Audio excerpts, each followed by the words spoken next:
Olá, caros alunos do sexto ano, tudo bem com vocês? Aqui quem fala é o professor Rodrigo, professor da disciplina de Ciências. Estou com saudade de vocês.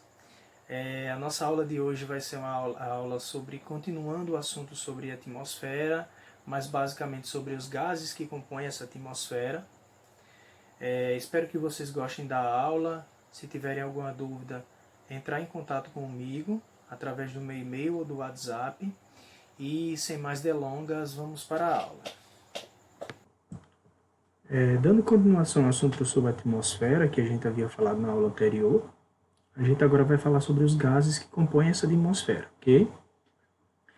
E nada melhor do que um gráfico em forma de pizza para expressar esses gases e suas quantidades na nossa atmosfera terrestre, ok? Então vamos lá. Aqui, ó, vou explicar para vocês. Essa parte azul aqui, ela consta de 78% de todo o gás que tem na nossa atmosfera é o nitrogênio, certo? O N2, o nitrogênio. Esse gás ele é fundamental, vou mostrar lá na frente, para os seres vivos, ok? Porém, a grande maioria dos seres vivos não consegue o quê? Absorver esse gás vindo da atmosfera de forma do ar atmosférico. Ele tem que passar por todo um processo para poder chegar principalmente até nós seres humanos, ok? Lá na frente eu mostro para vocês. Aqui nós temos o oxigênio, que corresponde a 21% do gás presente na atmosfera. E aqui está 1%, que é o que? O gás carbônico e os gases nobres, ok, pessoal? Continuando, agora eu vou falar sobre o gás nitrogênio, que é o que está mais presente, é o que tem maior abundância na nossa atmosfera. 78% da nossa atmosfera ela é composta por gás nitrogênio, o N2. Esse gás ele tem fundamental importância no processo da formação das proteínas e nos ácidos nucleicos, como RNA e DNA, ok? E o crescimento de vegetais e animais no geral. O que acontece? Esse gás ele tá presente na atmosfera, mas nem todos os seres vivos conseguem absorver ele direto da atmosfera. Algumas bactérias que ficam no solo, elas ficam presentes nas raízes de plantas leguminosas, elas captam esse nitrogênio, absorvem ele na raiz dessas plantas e esse nitrogênio passa o quê? Ficar circulando nessa planta. Os animais herbívoros que se alimentam desse tipo de vegetal acaba absorvendo também esse nitrogênio de uma forma secundária, não do ar atmosférico, mas sim através do quê? Da planta que absorveu esse nitrogênio do solo, proveniente de quê? Das bactérias que conseguiram captar, absorver esse nitrogênio que vinha do ar atmosférico. Ou seja, a bactéria pegou do ar atmosférico, colocou no solo, as raízes das plantas leguminosas absorveram esse nitrogênio através dessas bactérias e espalhou por toda a planta. Aí vem um animalzinho que se alimenta dessa planta, ao comer a planta, absorve o nitrogênio também. Ok? Então é todo um processo. E aqui ó, tá os nódulozinhos. Tá vendo? Esses nódulozinhos são o quê? São as famosas bactérias que desenvolvem absorvem o nitrogênio do ar e fixa aqui, ó. Ok? Outra coisa importante é todos os seres vivos necessitam desse nitrogênio para poder o quê? Para poder ter a formação dos ácidos nucleicos. Ok, pessoal?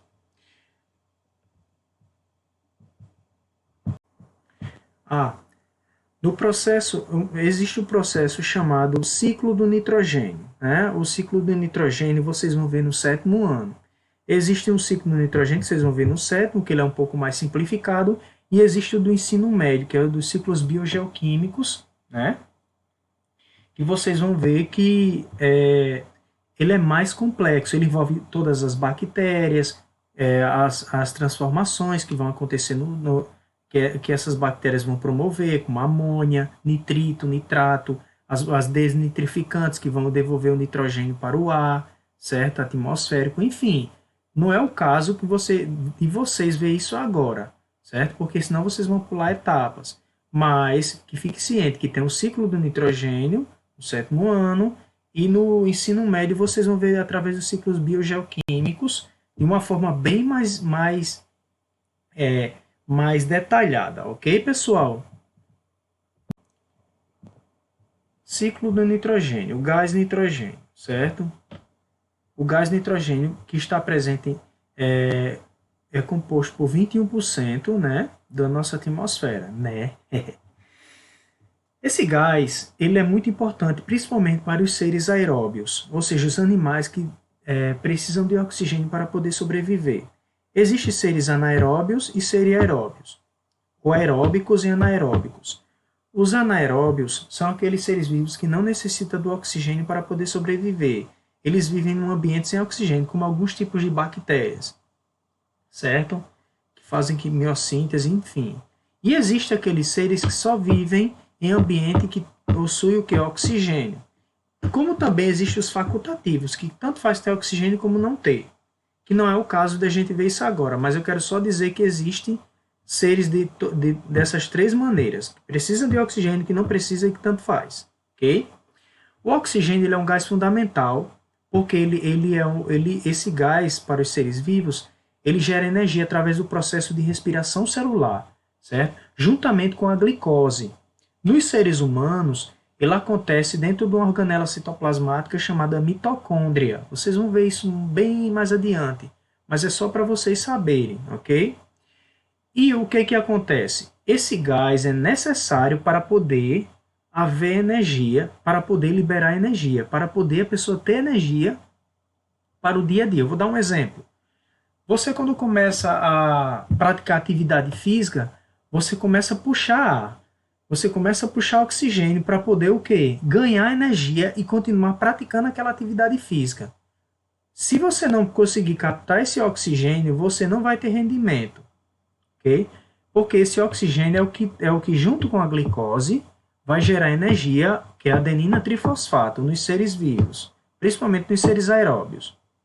Agora vamos falar um pouquinho da combustão do gás oxigênio. Pessoal, combustão já está dizendo, né? Que ele provoca uma queima. Ele é um gás, o oxigênio é um gás inflamável. Eu vou explicar por que ele é um gás inflamável para vocês. O oxigênio, quer ver um exemplo prático? Quando você vai fazer um churrasco, certo? Você coloca fogo no carvão e coloca o álcool, as coisas lá, o fogo sobe, certo? O álcool acende o fósforo, enfim. Mas tem casos que você precisa abanar. Pega um abanador e começa a abanar. E quando você começa a abanar, você está jogando uma grande quantidade de oxigênio. Quando o oxigênio bate no fogo, o que ele vai fazer? Ele sobe. Por quê? Porque o oxigênio é um gás inflamável. Outra prova disso está aqui nesse experimento. Ó. Aqui tem uma vela ligada, certo? Com uma vela acesa, ligada não, acesa. O rapaz vem e coloca um copo. Quando ele coloca esse copo aqui, sabe o que vai acontecer?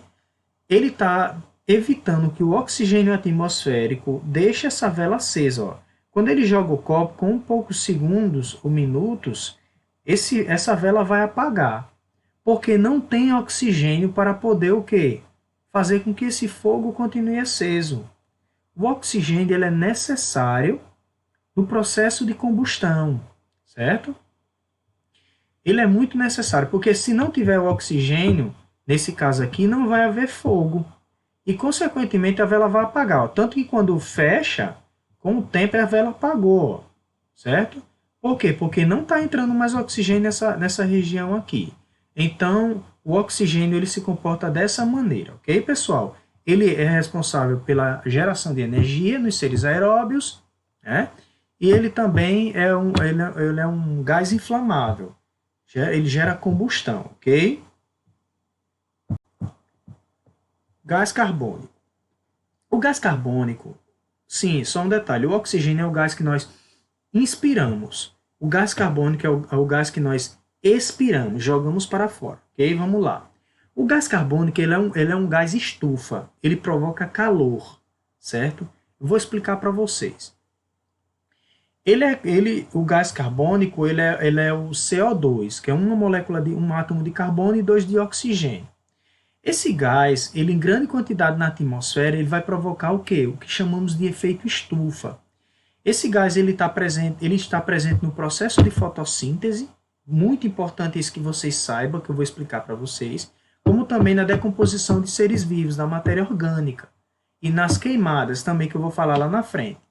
Na fotossíntese, o que, que vai acontecer? O vegetal, ele vai captar luz solar, certo? A planta vai pegar os nutrientes do solo e a água e o gás carbônico que está na atmosfera. Ao pegar esses três componentes, a planta vai fazer o quê? Ela vai produzir glicose. A glicose é o quê? É um nutriente para ela, gera energia para a planta, e vai produzir oxigênio e liberar esse oxigênio. Vai haver uma troca. A planta absorve o gás carbônico e libera o oxigênio. Isso é o quê? É ótimo para a gente, certo? Para os seres aeróbios é muito bom. Por quê? Porque ela está tirando um gás que provoca calor, um gás que é tóxico para a gente, certo? E ela está absorvendo isso e está liberando um gás que é benéfico, porque gera energia para os seres humanos e os seres aeróbicos no geral, ok? Então isso é fotossíntese. Absorção de luz solar, água, nutrientes, juntamente com gás carbônico. Liberação de produção de glicose e oxigênio. A glicose é aproveitada e o oxigênio é liberado, ok? Para a atmosfera.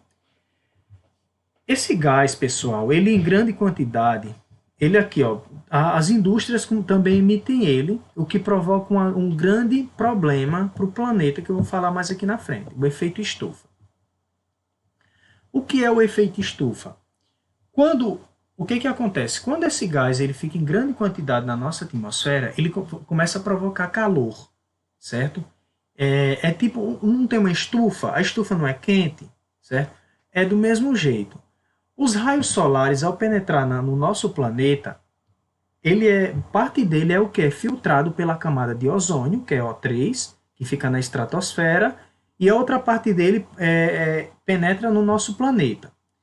Quando esses raios ultravioleta penetram no nosso planeta, ele provoca calor. Mas juntamente com esse gás carbônico, né, vai provocar ainda mais calor e um efeito estufa, certo? Esse efeito estufa vai provocar o que chamamos de aquecimento global. Esse aquecimento global, né, aumento da temperatura no planeta, vai provocar uma série de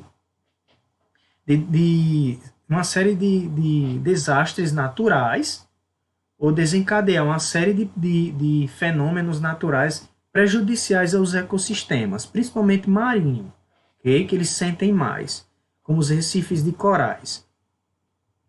Outra coisa é o aumento da temperatura no planeta vai provocar o que chamamos de diminuição das calotas polares, com o degelo, vai aumentar o nível dos oceanos e vai provocar o quê? Vai provocar mais calor ainda, certo? E mais desastres naturais. Esse gás carbônico, né, esse carbono que é liberado na atmosfera, ele é proveniente geralmente de três fontes. Dos combustíveis fósseis, que é através do quê? Da gasolina, do querosene, do diesel. Através de quê? Das queimadas, né, como acontece no Brasil. Essas queimadas liberam uma grande quantidade de CO2 para a atmosfera, como também no processo respiratório dos seres aeróbios, que libera o CO2 para a atmosfera. Ok, pessoal?